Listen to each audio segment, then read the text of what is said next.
10 scientifiques portés disparus ayant accès à des informations classifiées. Tu penses que c'est lié ou totalement aléatoire? Eh bien, j'espère que c'est juste une coïncidence, donc c'est assez sérieux. Les extraterrestres existent-ils? Ils existent, mais je ne les ai pas vus, et ils ne sont pas gardés à la zone 51. Mon mari a disparu. Et cela fait environ 3 heures, et j'ai quelques indices qui montrent qu'il a dû prévoir de ne pas être retrouvé. Nous avons au moins 10 scientifiques, certains morts, d'autres portés disparus, tous ayant apparemment des liens avec la technologie nucléaire spatiale. Et maintenant, le FBI et la Maison-Blanche enquêtent. Alors, s'agit-il simplement d'une série de malheureuses coïncidences sans lien entre elles? Ou se passe-t-il autre chose? Quelque chose de plus sinistre, de plus grave est-il en train de se produire? Nous allons essayer de tout vous expliquer avec les dernières de mises à jour tout de suite. Bienvenue dans Sidebar, présenté par Law and Crime. Je suis Jesse Weber. Un général de l'armée de l'air retraité à 2 étoiles sort de chez lui en pleine journée. William Neil McCaslin, 68 ans. Pendant 34 ans, il a travaillé sur des technologies sensibles de l'armée américaine, dont l'ingénierie astronautique, l'acquisition spatiale et le Bureau national de reconnaissance, notamment les satellites espions. Enfin, il a pris la tête du laboratoire de recherche de l'US Air Force à la base Wright-Patterson, Ohio. Le même Wright-Patterson dont beaucoup pensent depuis des décennies qu'il abrite les débris de l'incident de Roswell. Cela a été une théorie du complot. Et c'est la même base où, selon sa femme, McCaslin avait accès, selon les mots de sa femme, à certains programmes et informations hautement classifiés. Quand un homme comme lui disparaît sans revenir, cela se remarque. Il a laissé son téléphone, ses lunettes, sa montre connectée sur le comptoir, a changé de vêtements pour une tenue méconnaissable selon sa femme, puis plus rien. Aucun signalement, aucune vidéo, aucune réponse. Sa femme appelle le 911 quelques heures après sa disparition. Nous possédons cet appel audio que nous avons diffusé en premier, avant tout le monde. Voici vos paroles à l'opérateur. Mon mari a disparu. Et cela fait environ 3 heures. Et j'ai quelques indices qui montrent qu'il a dû prévoir de ne pas être retrouvé. Il a laissé son téléphone, il s'est changé et j'ignore quelle tenue il a mise. Il l'a éteint et l'a laissé derrière lui, ce qui semble assez délibéré parce qu'il a toujours son téléphone. Donc apparemment, il l'éteint, il le laisse derrière lui. Ça semble assez délibéré parce qu'il a toujours son téléphone. Mais voilà le truc. McCaslin n'est pas le seul. Depuis 2023, au moins 10 personnes liées à la recherche nucléaire et aérospatiale américaine sont soit mortes, soit portées disparues. Selon la commission de surveillance de la Chambre des représentants, qui a lancé une enquête le mois dernier, un scientifique du JPL de la NASA, spécialiste des comètes et astéroïdes, est décédé en 2023. La cause n'a jamais été rendue publique. Une ingénieure en aérospatiale, inventrice présumée d'un métal utilisé dans des missiles, a disparu en randonnée en Californie. Sa famille affirme qu'elle était ordinaire. Un physicien du MIT sur le point de révolutionner l'énergie de fusion a été abattu chez lui. C'est sa fille de 12 ans qui l'a trouvé. Un astrophysicien qui a contribué à la découverte d'eau sur des planètes lointaines a été abattu sur le perron de sa maison dans le désert. Et ce ne sont là que quelques-uns des noms. Lorsqu'un journaliste a interrogé le président Donald Trump à ce sujet, voici ce qu'il a répondu. 10 scientifiques portés disparus ayant accès à des informations classifiées, du matériel nucléaire, de l'aérospatiale. Ils ont tous disparu ou ont été retrouvés morts au cours des derniers mois. Que pensez-vous qu'il se passe ici selon les informations reçues? Croyez-vous que tout soit lié ou aléatoire? Eh bien, j'espère que c'est aléatoire, mais nous le saurons dans 1 semaine et demie. Je viens de quitter une réunion à ce sujet, donc oui, c'est sérieux. Mais nous allons voir, enfin j'espère, je ne sais pas, coïncidence, appelez ça comme vous voulez, mais certains d'entre eux étaient des personnes très importantes. Et nous allons examiner cela dans la prochaine section. Donc certains parlementaires disent en ce moment que cela pourrait être une opération étrangère. Le FBI dirige maintenant les efforts pour rechercher des liens. La Maison-Blanche enquête. Et il y a d'autres personnes, y compris certaines familles, qui disent que ce n'est qu'une coïncidence. Les gens meurent, les scientifiques sont des êtres humains. C'est tout, ils le soulignent, des gens disparaissent. C'est la vie. Mais encore une fois, le gouvernement enquête là-dessus. Nous exposerons ce que nous savons, ignorons et ce que le gouvernement tait. J'invite aussi un détective privé, ex-sergent de police et vétéran du contre-terrorisme au FBI. Il a été intervenant lors de la fusillade de Las Vegas et va nous expliquer ce à quoi réfléchir pour cette enquête. D'après la commission de surveillance de la Chambre des représentants, qui aurait envoyé des lettres au département de l'énergie, au département de la défense, au FBI, à la NASA, au moins 10 personnes liées aux secrets nucléaires américains ou à la technologie des fusées sont mortes ou ont mystérieusement disparu ces dernières années. Fin avril, le député Eric Burleson a porté ce chiffre à 13. Voici ce que la commission a déclaré dans son communiqué. Citation: ces décès et disparitions pourraient représenter une grave menace pour la sécurité nationale des États-Unis et pour le personnel américain ayant accès à des secrets scientifiques. Mais voici le défi pour quiconque essaie de faire le lien. Ces affaires s'étendent sur plus de 3 ans. Elles concernent plusieurs États. Et les circonstances, elles sont très variées. Donc, je veux examiner chaque cas individuellement. Le cas le plus ancien sur la liste du comité remonte à juillet 2023. Michael David Hicks, 59 ans. Selon l'American Astronomical Society, il a travaillé au Jet Propulsion Laboratory de la NASA, le JPL, pendant près de 25 ans en se spécialisant dans les comètes et les astéroïdes. Il a participé au projet DART et à la mission Deep Space One. La cause de son décès n'a jamais été rendue publique. Sa fille, Julia Hicks, a déclaré à CNN qu'elle ne comprenait pas les liens ou la connexion entre la mort de son père et les autres cas, en disant « Je ne peux pas m'empêcher d'en rire, mais en même temps, ça devient sérieux ». Un an plus tard, en juillet 2024, Frank Maywald, chercheur d'origine allemande au JPL, âgé de 61 ans, selon sa nécrologie, il a eu une carrière illustre dans la recherche spatiale et scientifique. Sa cause de décès n'a jamais été, elle non plus, rendue publique. Le Daily Mail a rapporté qu'il n'existe aucune trace d'une autopsie ayant jamais eu lieu. Nous verrons si cela est inhabituel. Très bien, rapidement, je suis sûr que vous avez vu tous les gros titres sur le fait que tant d'Américains ont du mal avec leurs dettes en ce moment. Et ça se retrouve dans vos propres chiffres. Vos chiffres le montrent. Soldes en hausse, frais, paiement minimum étalé sur des années. Mais cela peut changer. Le sponsor d'aujourd'hui, PDS Debt, a aidé des centaines de milliers de personnes à sortir de la dette, à réduire ce qu'elles doivent et à reprendre le contrôle. PDS Debt propose des solutions sur mesure pour rembourser vos dettes. Carte de crédit, prêt, facture d'e-médical, plus vite, sans exigence de score de crédit. Ils vont au-delà des chiffres et conçoivent des plans personnalisés pour vous aider à remettre l'argent là où il doit être, dans votre poche. En plus, ils sont notés A+ par le Better Business Bureau. Chaque mois que vous attendez va simplement vous coûter plus cher. Mais votre solution commence dès maintenant. Quand les chiffres sont clairs, agissez. Reprenez le contrôle en 30 secondes. Obtenez votre évaluation personnalisée gratuite et la meilleure option pour vous sur pdsdebt.com/sidebar. C'est pdsdebt.com/sidebar, pdsdebt.com/sidebar. Mai 2025, Anthony Chavez, 78 ans, retraité, a travaillé comme contremaître au Laboratoire national de Los Alamos, le même laboratoire qui a développé, vous savez, la bombe atomique. La police de Los Alamos rapporte qu'il a disparu de chez lui au Nouveau-Mexique, abandonnant voiture, téléphone, portefeuille et clés. Les recherches n'ont rien révélé, aucun signe d'acte criminel ni aucun indice laissant penser qu'il projetait de partir. Son ami Carl Buckland a déclaré à CNN qu'il était temps que les autorités s'y intéressent. Un mois plus tard, en juin 2025, 2 personnes, toutes deux liées à des recherches sensibles, sont portées disparues. D'abord, Melissa Cassius, 53 ans, assistante administrative au Laboratoire national de Los Alamos. La police du Nouveau-Mexique indique qu'elle a été vue pour la dernière fois en train de marcher le long de l'autoroute. Clés, des téléphones et sac à main ont été retrouvés chez elle, et son téléphone avait été réinitialisé aux paramètres d'usine. Sa fille a déclaré à l'émission Dateline de NBC que sa mère traversait une période de stress énorme. Monica Jacinto Reza, 60 ans, directrice du traitement des matériaux au Jet Propulsion Laboratory de la NASA. Selon LA Mag, elle a disparu lors d'une randonnée dans la forêt nationale d'Angeles avec 2 membres de son groupe de yoga. Les secouristes n'ont trouvé aucune trace. La famille a déclaré à LA Mag, c'était une personne ordinaire avec une famille. Ils ont aussi affirmé qu'aucun membre de la Maison-Blanche ni du FBI ne les avait contactés concernant sa disparition. Maintenant, voici un détail que les journalistes ont découvert. Selon Newsweek et le Daily Mail, Reza a inventé quelque chose appelé Mondloy. Il s'agit apparemment d'un métal de l'ère spatiale utilisé dans les moteurs de missiles et de fusées avancées. Et son travail a été financé par le laboratoire de recherche de l'armée de l'air, le même laboratoire qu'un général à la retraite, nommé William McCasland, aurait apparemment commandé autrefois. Nous allons y revenir. Août 2025, Stéphane Garcia. 48 ans, un sous-traitant du gouvernement au campus national de sécurité de Kansas City, à Albuquerque, selon le Daily Mail.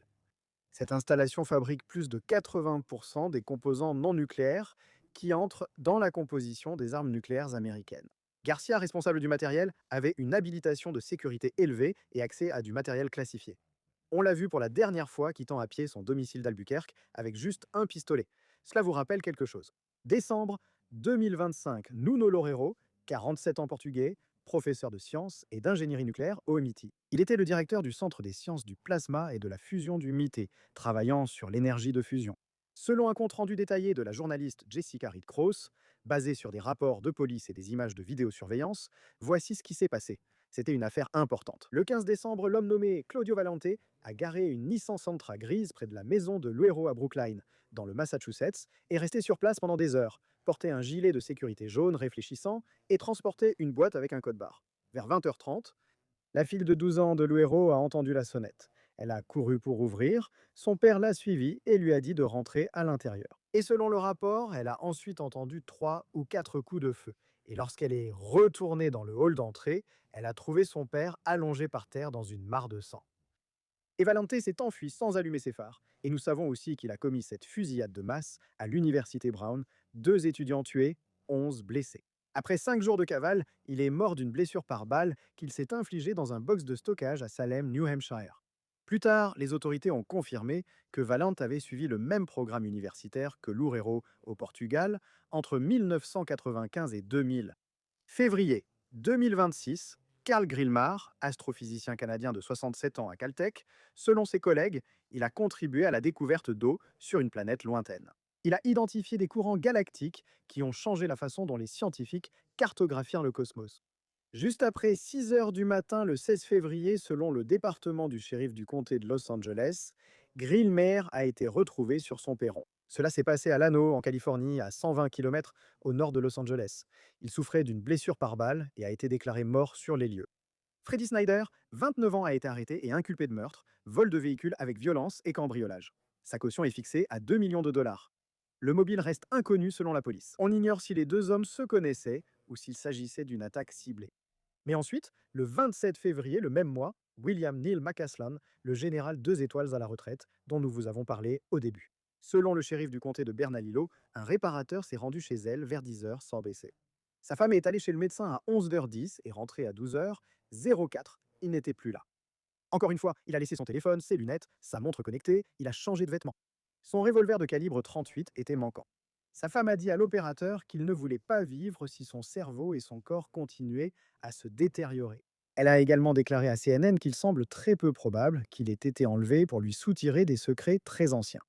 Malgré tout, les semaines sont devenues des mois, toujours aucune apparition vidéo ou réponse. Mars 2026, Jason Thomas, 48 ans, chercheur pharmaceutique chez Novartis, travaillant sur des traitements contre le cancer. Selon les rapports, son corps a été retrouvé face contre terre dans un lac à Wakefield, Massachusetts.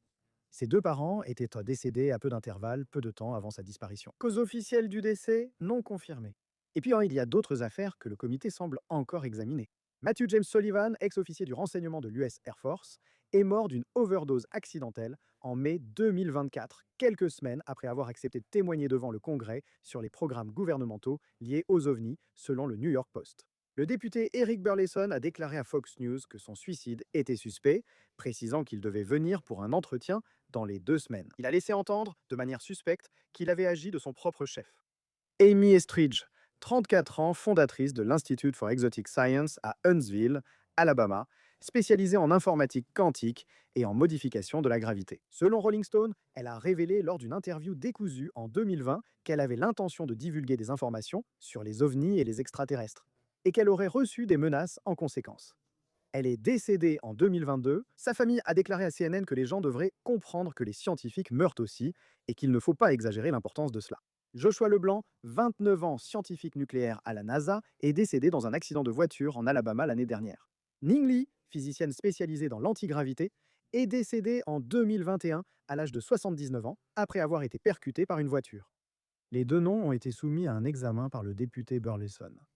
Donc, 13 personnes au total, n'est-ce pas?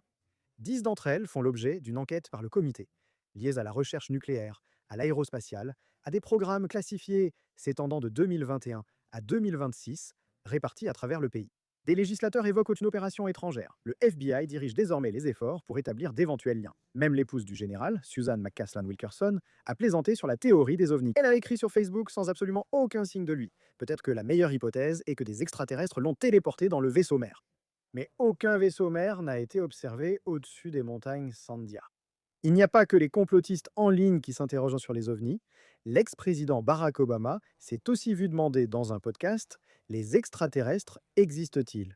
Il a répondu: ils existent, mais je ne les ai pas vus. Ils ne sont pas à la zone 51, il n'y a pas d'installation souterraine, sauf s'il existe une vaste conspiration et qu'on a caché tout cela au président des États-Unis. Cela a suscité beaucoup d'attention, donc Obama a clarifié sur Instagram, affirmant que, vu l'immensité de l'univers, les chances sont bonnes. Il y a de la vie ailleurs, mais les distances entre les systèmes solaires sont tellement grandes que les chances que nous ayons été visités par des extraterrestres sont faibles. Et il a ajouté: je n'ai vu aucune preuve pendant ma présidence que des extraterrestres aient pris contact avec nous. Vraiment. Alors par où un enquêteur est-il censé commencer face à quelque chose comme ça? Comment fait-on la différence entre un schéma et une coïncidence? Entre de l'espionnage et une simple tragédie? C'est là qu'il nous faut quelqu'un qui a déjà fait ce travail, qui s'y connaît. Je souhaite la bienvenue à Ashton Pack, détective privé. Merci Ashton d'avoir pris le temps d'aborder ce sujet. Tout d'abord, à quel point est-ce important maintenant que le FBI, le président, le comité de surveillance de la Chambre, tous enquêtent sur cette affaire? Je pense que c'est important. Je pense que c'est tout à fait justifié. Je pense qu'au final, une enquête complexe et approfondie du FBI menée par les meilleurs enquêteurs du pays est vraiment nécessaire dans cette situation. Je ne sais pas si corrélation implique causalité. Je ne pense pas qu'ils soient tous liés, mais il se passe vraiment des choses étranges ici, un peu comme dans X-Files. C'est clairement étrange. Je pense qu'on peut au moins en tirer cette conclusion. Que tout cela soit lié ou non, c'est ce que je veux explorer. Mais quand il est annoncé que le FBI prend la tête des efforts pour établir des liens, qu'est-ce que ça veut dire? Que font-ils concrètement en coulisses pour éventuellement relier les points? Et on a l'impression que s'ils enquêtent sur autant d'affaires différentes, tu sais, ça pourrait prendre du temps. Oui, il y a un dicton, tu sais, là d'où je viens, quand j'étais dans les forces de l'ordre et dans le groupe de travail du FBI en tant qu'enquêteur local, tu peux obtenir l'information rapidement ou correctement, mais pas les deux. Et je pense que ça fait partie du monde de plusieurs générations qui ont grandi avec, tu sais, chaque épisode de 48 ou 45 minutes, tu sais, de séries comme Les Experts ou New York Unité Spéciale, où toutes les affaires sont bouclées proprement dans ce laps de temps. Et ce n'est tout simplement pas la réalité. Et donc, le FBI est, tu sais, la première agence fédérale chargée de l'application de la loi au monde. Ils ont tout simplement un nombre incroyable d'enquêteurs compétents. En plus, ils ont les outils. Et ce qu'ils vont examiner, c'est, tu sais, la principale préoccupation ici, c'est de savoir s'il s'agit d'une opération de contre-espionnage étrangère, d'un État-nation étranger menant une sorte d'assassinat ciblé ou d'enlèvement des nôtres. Je pense que c'est la préoccupation principale et prioritaire. Explorons cela, car l'ex-directeur adjoint du FBI, Chris Swecker, a indiqué au Daily Mail que la Chine, la Russie, l'Iran et la Corée du Nord ont tous un motif. Le député Burleson a déclaré: nous rivalisons avec la Chine, la Russie et l'Iran sur la technologie nucléaire et les armes spatiales, tandis que nos meilleurs scientifiques disparaissent. Tout au long de cela, vous parlerez de corrélation et de causalité. Je suis curieux cependant de savoir s'il s'agissait d'une entité étrangère ou de plusieurs entités étrangères. Il devait se douter que cela attirerait l'attention. Non, en fait, c'est vraiment seulement l'épisode Macaslan qui a vraiment lancé le mouvement et poussé tout le monde à s'intéresser à ces choses-là, tu sais, des années auparavant. Donc je me demande, est-ce un mode opératoire courant des agences de renseignement étrangères ou des gouvernements étrangers? Car d'un côté, cela attire beaucoup d'attention. Et s'ils voulaient enlever des scientifiques, les emmener ou les faire disparaître, peu importe, est-ce que c'est de cette façon qu'ils procéderaient? Est-ce que cette opération ou ces opérations semblent courantes? Eh bien, je sais que lorsqu'on parle d'États étrangers ennemis des États-Unis, nous avons probablement déjà fait ce genre de choses avec d'autres pays. En règle générale, les États-Unis ne pratiquent pas les assassinats ciblés. Mais cela ne veut pas dire qu'ils ne passent pas par des intermédiaires, ni que nos alliés dans d'autres régions du monde ne le fassent pas. Et donc, vous savez, il y a cette limite morale de ce que nous disons pouvoir faire ou ne pas faire selon les règles d'engagement aux États-Unis. Ce sont des questions auxquelles il faut répondre dans les plus hautes sphères de Washington, D.C., là où les responsables élus et les bureaucrates de carrière prennent des décisions qui affectent le peuple américain pour protéger ce pays. Mais si vous êtes un État étranger, pourquoi cibler notre population? Y a-t-il une motivation? Et si oui, comment procéderiez-vous? Je doute que ce soit ainsi que vous agiriez. Je ne pense pas que tout soit lié ici. J'ai personnellement examiné de nombreux cas, mais trois me semblent particulièrement uniques et intéressants. C'est sur eux qu'il faudrait se concentrer. Je ne veux pas révéler les sources ni les méthodes, mais je pense que si ce n'est pas déjà le cas, ils ont probablement déjà mis en place quelque chose qui relève du contre-espionnage. Euh, Vous savez, une enquête ouverte, un dispositif en place pour garder un œil sur les personnes qui sont encore avec nous. Je vais m'arrêter là. Oh, intéressant. Donc vous voulez dire d'autres scientifiques et ingénieurs ayant une habilitation de haut niveau. Vous pensez qu'ils les surveillent maintenant pour voir s'il y a quelque chose qui devrait se passer? Je crois que le bon sens l'impose après les récents événements. Je préfère toujours taire mes sources et méthodes. Et écoutez, vous savez, les personnes au plus haut niveau de notre gouvernement fédéral, des forces de l'ordre fédéral et de la communauté du renseignement, ce ne sont pas des idiots. Ils ont beaucoup de dispositifs d'alerte et de plusieurs niveaux de sécurité autour de certaines choses dans notre pays que nous devons protéger, surtout en ce qui concerne la technologie avancée et la technologie nucléaire. Il existe déjà de nombreuses protections, mais j'espère que le bon sens l'emportera dans ce cas. Donc, en d'autres termes, même s'il y a plusieurs personnes issues de la recherche aérospatiale nucléaire, des disparitions, des meurtres, des causes naturelles, des suicides ou des accidents, vous pensez que certains sont automatiquement écartés. Et juste parce qu'ils ont un lien commun ou qu'ils travaillent dans la même industrie, on peut distinguer cela, alors qu'il y en a d'autres qui pourraient peut-être être liés d'une certaine manière. C'est exact. Je pense que vous pouvez écarter plusieurs de ces cas assez rapidement. Il y a eu des homicides, des meurtres qui ont eu lieu, des arrestations ont été effectuées. Ils ont pu revenir en arrière. Encore une fois, j'enquêterai quand même simplement parce que les gens posent des questions. Quand les dirigeants du Congrès au Capitole envoient des lettres au directeur du FBI, faisons simplement ce que le FBI fait de mieux et clarifions tout cela. Vont-ils faire confiance et apprécier les résultats de cette enquête une fois terminée par le FBI? Car cela ne sera pas fait en quelques semaines, cela prend du temps. Et ils peuvent donc mobiliser des équipes entières pour cela, en plus de la technologie et d'autres programmes qu'ils ont déjà en place. Pour moi, le cas le plus intéressant sur lequel je me concentrerai concerne les 3 personnes liées à Los Alamos. Vous savez, cet endroit est vraiment, c'est en gros de là que toute la technologie nucléaire de notre pays est issue. C'est en quelque sorte le berceau de notre ère nucléaire. Et donc, je pense simplement qu'il y a trop de corrélations dans tout ça. Oui, il y aura de nombreux cas similaires ici où vous pourrez vous dire que cela paraît étrange, mais nous avons pu examiner les faits et comprendre la situation. Cette personne a été une malheureuse victime d'un crime, et cela a été réglé assez rapidement. L'affaire Macasse m'a tout déclenché. Je trouve cela très étrange, non? Un général 2 étoiles à la retraite, Lunchley, sort de chez lui, laisse son téléphone et ses lunettes, change de vêtements puis disparaît. Sa femme dit qu'il parlait peut-être, vous savez, d'avoir des idées noires si sa santé continuait à se détériorer. Elle dit aussi qu'il semblait très déterminé, qu'il avait prévu de ne pas être retrouvé, qu'il avait ce revolver avec lui. Le shérif a dit qu'il ne faisait normalement pas de randonnée avec une arme. C'était un homme très actif. Sa femme a dit à l'opérateur du 911 qu'il avait dit: si mon cerveau et mon corps continuent à se détériorer, je ne veux pas vivre comme ça. Et nous savons que son nom apparaît dans ses emails piratés de Wikileaks à propos de Wright Patterson et Roswell. Il a été consultant pour Tom DeLonge sur la recherche sur les ovnis. Je suppose que celui de McCaslin est le premier. Qu'en penses-tu? Qu'est-ce qui t'interpelle?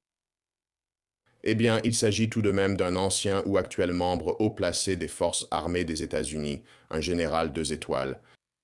Mais écoute, si ce type souffrait ou avait des problèmes de santé et qu'il part, fait une longue randonnée avec un pistolet et rien d'autre, il se peut très bien que, tu sais, il ait décidé qu'il ne voulait plus être sur Terre et que c'était sa décision. Je pense qu'il faut quand même enquêter là-dessus. Tu sais, les liens avec Tom DeLonge, Roswell et tout ce genre de choses. Quel serait l'intérêt de tuer cette personne si c'était le cas? Ces informations sont connues depuis des décennies. Je veux dire, Bob Lazar a révélé tout ça à la fin des années 80 à George Knapp ici à Las Vegas, tu sais, via les infos locales. Et bien sûr, tu sais, il n'a pas été tué. Alors quel serait le mobile ici? Est-ce qu'il y a quelque chose de plus derrière tout ça? On annonce la divulgation de documents sur les ovnis ou les pannes, puis il disparaît. Évidemment, les gens vont faire des liens, même s'il n'y a aucune connexion établie, mais c'est ce que tu vas... Je pense que le contre-argument à cela serait que le timing de tout ça est vraiment intéressant. Ouais, le timing est intéressant. Écoute, je suis un adepte du rasoir d'Occam. Tu sais, l'explication la plus simple est généralement la bonne. On ne peut pas considérer que tout est une conspiration, sinon on passe à côté et on est aveuglé, ou on ne voit pas la forêt à cause des arbres, et on rate les vraies conspirations, parce que les vraies conspirations existent. Elles ont existé au fil du temps. Nous vivons aussi à une époque où je pense que notre technologie et Internet alimentent la frénésie des théories du complot. Donc, si le général avait beaucoup de problèmes de santé et qu'il avait tout de même une carrière exceptionnelle et incroyable, cela pouvait potentiellement avoir un lien. Extraterrestre ou ultraterrestre, c'est l'autre terme que j'entends, et les éléments biologiques liés à cela. Et ces phénomènes étranges dans le ciel que notre gouvernement commence enfin à reconnaître et mentionner, je ne sais pas si cela va être corrélé à ça, il faudra simplement enquêter au final. Cela prend du temps et c'est là que cette enquête, espérons-le, répondra aux questions que nous avons. Vous avez évoqué des liens, il semble que McCasland supervisait le financement du projet de métal de missile de Monica Reza. Reza X et Mewald ont travaillé au JPL. Cassius Chavez, ils ont tous les deux travaillé à Los Alamos.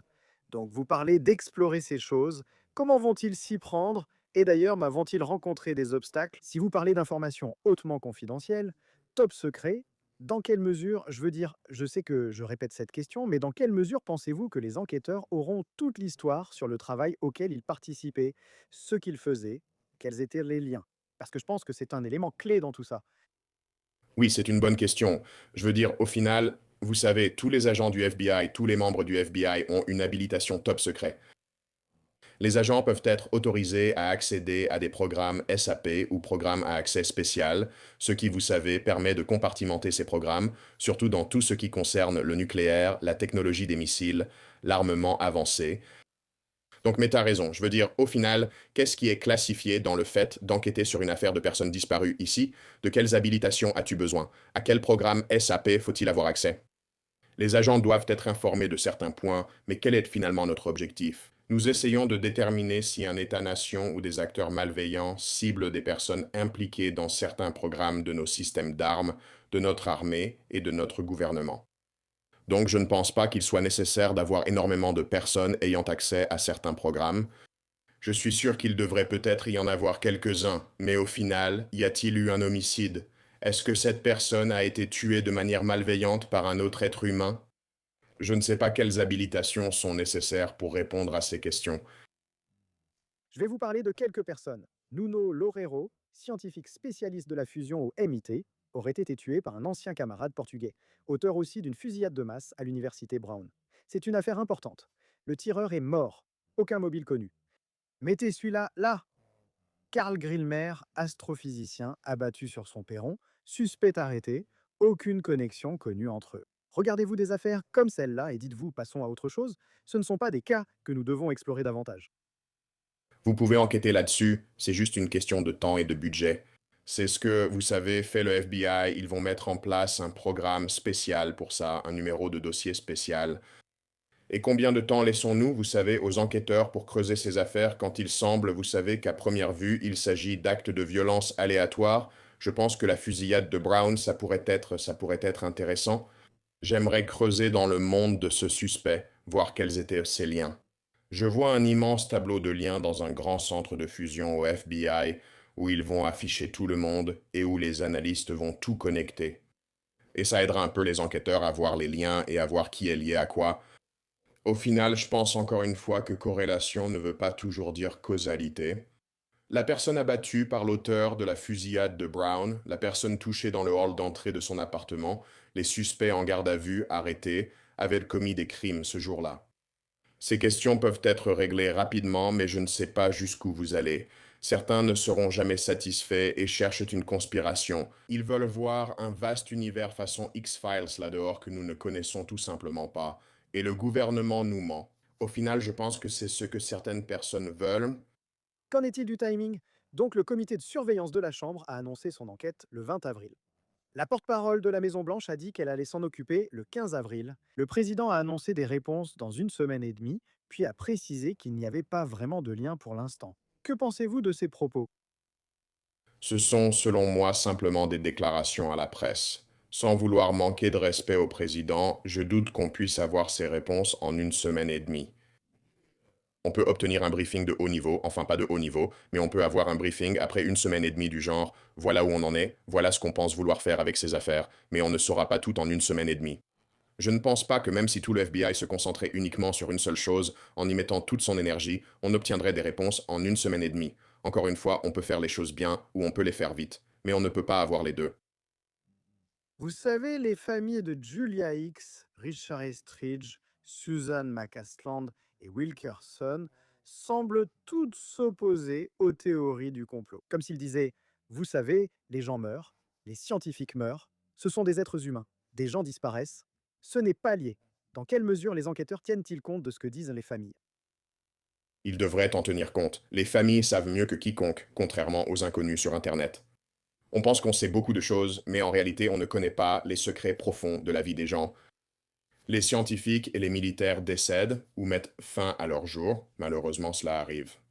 Encore une fois, mais je ne dis pas qu'on ne devrait pas enquêter, mais j'ai vu une femme, son père faisait partie de tout ça, et elle ne comprend tout simplement pas parce qu'elle sait exactement ce que son père a traversé, ce qui lui est arrivé et comment il a fini par décéder. It ha- C'est difficile pour les victimes car elles doivent tout revivre, ce qui fait partie du deuil. Et maintenant, tout à coup, leurs proches les sont sous les projecteurs et cela se retrouve lié à ces théories du complot. Et c'est ainsi que maintenant des gens gagnent leur vie, comme avec ce dont on parle ici même. En tant que victimes, ils sont frustrés, ce qui me peine beaucoup. Mais encore une fois, si vous avez la moindre chance que des États étrangers, des acteurs étrangers ou simplement le terrorisme en général puissent cibler notre population, nos scientifiques, nous devons enquêter là-dessus. Oui, il est important de distinguer fait et fiction, n'est-ce pas? Il faut en discuter. Vous souhaitez en parler car le gouvernement américain en discute et enquête, mais aussi pour comprendre ce qui est en jeu. Je veux dire, je suppose qu'il y a des aspects que tu as qualifiés de bizarres ou étranges, n'est-ce pas? Donc certaines de ces personnes seraient apparemment mortes de causes naturelles. Mais quand on regarde par exemple, X est mort d'une maladie cardiovasculaire, selon le médecin légiste de Los Angeles, mais la cause n'a jamais été largement rapportée jusqu'à ce que le Times obtienne les dossiers. Ou Frank Maywall, aucune autopsie enregistrée. C'est selon le Daily Mail, c'est ce qu'ils disent. Est-ce que ce genre de choses vous dérange, le fait qu'on n'ait pas plus de détails à ce sujet? Ou est-ce que c'est normal? Non, c'est assez normal. La plupart des décès n'entraînent pas d'autopsie. Elles sont coûteuses. Les autopsies sont généralement pratiquées en cas d'homicide, de circonstances suspectes, inconnues ou de quelque chose d'étrange. Mais si quelqu'un a un problème médical et décède, il n'y a généralement pas d'autopsie pratiquée. Les registres de décès ne sont pas forcément mis en ligne dans une base de données publique accessible à tous. Il faudrait faire une demande au titre de la loi sur la liberté d'information pour obtenir ces renseignements. Ce n'est généralement pas inclus dans un registre public ou des informations en libre accès. C'est pour des raisons de confidentialité. J'ai perdu des proches et je ne veux pas que leur acte de décès soit accessible à tous sur Internet. Amy Estridge a travaillé sur l'informatique quantique et la modification de la gravité. Elle aurait reçu des menaces à cause de révélations sur les ovnis. Retrouvée morte à 34 ans, la cause du décès n'a pas été communiquée. Son père, ex-scientifique de la NASA, affirme qu'il n'y a rien d'autre à voir ici. Matthew Sullivan, officier du renseignement de l'armée de l'air, accepte de témoigner devant le Congrès sur les programmes OVNI. Et 2 semaines plus tard, il meurt d'une overdose accidentelle. Maintenant, le député Burleson fait pression. Depuis 1 an, le FBI semble refuser de confirmer ou d'infirmer s'ils enquêtent. Donc encore une fois, ces questions dont je veux dire, cela devient aussi une question. Pourquoi pensez-vous que c'est le cas? Je veux dire, à votre avis, qu'est-ce qu'on va vraiment savoir? Selon vous, qu'allons-nous savoir de l'enquête ou de ses conclusions finales? Oui, encore une fois, cela va prendre du temps. Et en attendant, la vie continue. Et toutes les autres choses de la vie dont nous devons parler et rendre compte vont se produire. Et dans quelques années, quand ils publieront ce rapport de retour d'expérience, serons-nous encore curieux de tout cela? Et est-ce qu'on voudra toujours savoir tout ça sur cet incident actuel qui se déroule en ce moment? Les gens disent qu'ils ne veulent pas, vous savez, les gens disent tout le temps qu'ils ne ressentent pas l'envie de mettre fin à leur jour, puis ils le font quand même. J'ai souvent vu cela dans ma carrière dans les forces de l'ordre. Des gens affirmaient aller bien, puis changeaient d'avis le lendemain. Vous savez, je pense que vous seriez surpris de voir combien de personnes ont des secrets. Par exemple, quand quelqu'un fait une overdose accidentelle de médicaments. Cela arrive souvent ici. Des centaines de milliers de morts chaque année. Il se trouve simplement que c'est un officier du renseignement de l'armée de l'air. C'est la fille d'un scientifique lié au programme spatial de la NASA et elle était elle-même scientifique. Donc je suppose que la grande question, c'est comment les gens disparaissent, tout simplement. Non? Par exemple, si tu parles de McCasland ou de Garcia, c'est une chose pour des gens de disparaître des radars, mais tu sais, comment est-ce que tu fais ça? Et tu sais, enfin, même si tu es confronté à une situation où quelqu'un s'est fait du mal, on ne retrouve pas le corps. Je veux dire à quel point c'est difficile. Je veux dire, c'est une chose de dire que tu parles de la disparition de personnes dans la même industrie. Ça, en soi, c'est étrange. S'ils ne sont pas retrouvés ou qu'aucune preuve n'existe sur ce qui leur est arrivé, c'est cela, je pense, qui intrigue les gens. Eh bien, et je pense que ça devrait être le point central pour essayer d'obtenir des réponses de la part des enquêteurs. Mais je vais commencer par ceci. Si vous allez vous promener, vous savez, si vous entrez dans la forêt nationale d'Angeles à l'extérieur de la deuxième ville la plus peuplée d'Amérique et que vous disparaissez, disons qu'il ne vous est rien arrivé de louche. Vous êtes tombé, eu un souci médical ou choisi de mettre fin à vos jours. Il est très probable que votre corps ne soit pas retrouvé. Je ne pense pas que les gens réalisent à quel point Mère Nature nettoie en quelque sorte la zone toute seule. Si vous n'avez jamais chassé, je peux vous dire que ce qui meurt n'est plus là 24 heures plus tard, même pas 12 heures après. Elle a été déchiquetée par les coyotes, les cougars ou autres animaux de la région. À Albuquerque, Nouveau-Mexique, une promenade dans le haut désert peut faire que votre corps ne soit jamais retrouvé. Et plus tard, on ne sait jamais. Un chasseur ou un conducteur de quad trouvera un portefeuille, une arme, quelque chose. Nos questions auront alors une réponse. Donc moi, encore une fois, vous savez maintenant, si vous sortez en ville, que vous êtes dans une grande ville et que vous disparaissez complètement de la surface de la planète, c'est un peu étrange. Et c'est là que je veux voir, enfin c'est ce que je veux voir, l'enquête essayer de résoudre. Genre, eh bien, on est presque sûr que cette personne s'est fait quelque chose à elle-même dans la nature, et la nature a fait ce qu'elle fait habituellement, et elle a en quelque sorte une sorte de mécanisme naturel d'élimination. C'est vraiment très malheureux à imaginer, mais vous savez, ce n'est pas un film Disney. Mère Nature ne s'en soucie pas. Que vous soyez un Homo sapiens ou un cheval, vous savez, les charognards vont vous attraper quoi qu'il arrive si vous tombez.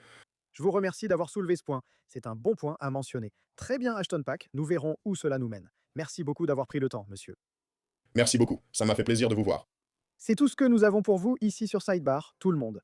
Merci beaucoup de nous avoir rejoints et comme toujours, abonnez-vous sur YouTube, Apple Podcast, Spotify ou partout où vous écoutez vos podcasts. Retrouvez-nous aussi sur Peacock de NBC, suivez-moi sur X, Instagram et mon émission Jesse Weber Live sur News Nation du lundi au vendredi à 23 h heure de l'Est. À bientôt à tous.